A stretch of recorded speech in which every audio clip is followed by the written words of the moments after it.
Do I misunderstand? No. No, I don't misunderstand. I don't misunderstand at all. I do understand prison inmates. I understand prison inmates very well. So you're somebody who went to my queen, my queen, my queen, and you were talking to a lot of gods about how I'm very brutally honest about gods dealing with criminals. And criminals are very, very violent. And don't, how do you say this? Well, they don't like to hear that they're going to get what they deserve. They want to hear that they go to jail where there's a bed and some food, and they call that punishment.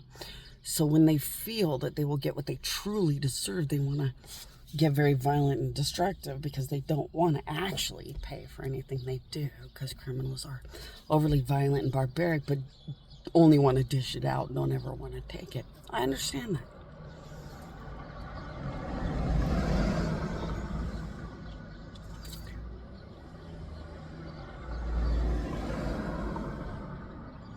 I'm debating whether to tell the truth, too. And I've decided to tell the truth. I'm one of the biggest gods that will spark a prison or a penitentiary to attack a criminal that really needs to be killed.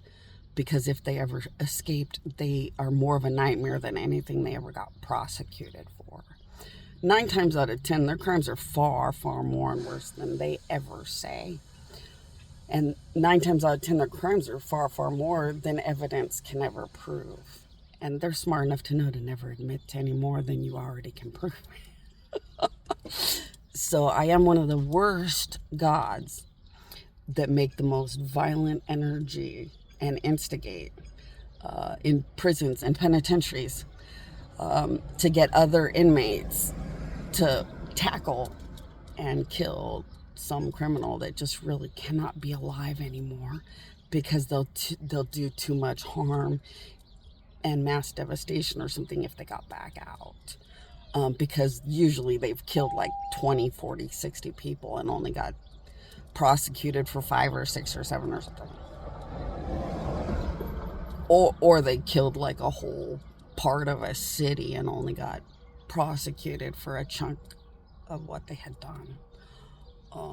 So yes, I do understand that my honesty sparks hatred in those are in excuse me.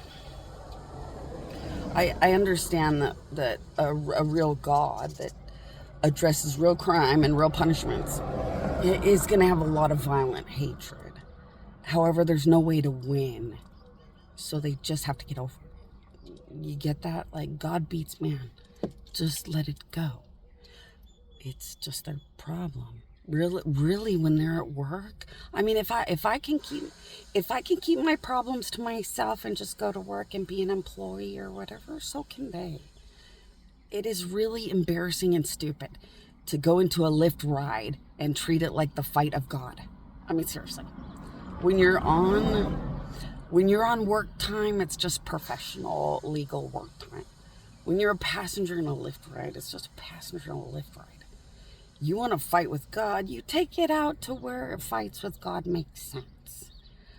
But yeah, I do realize that talking like a God provokes bad things out of bad people.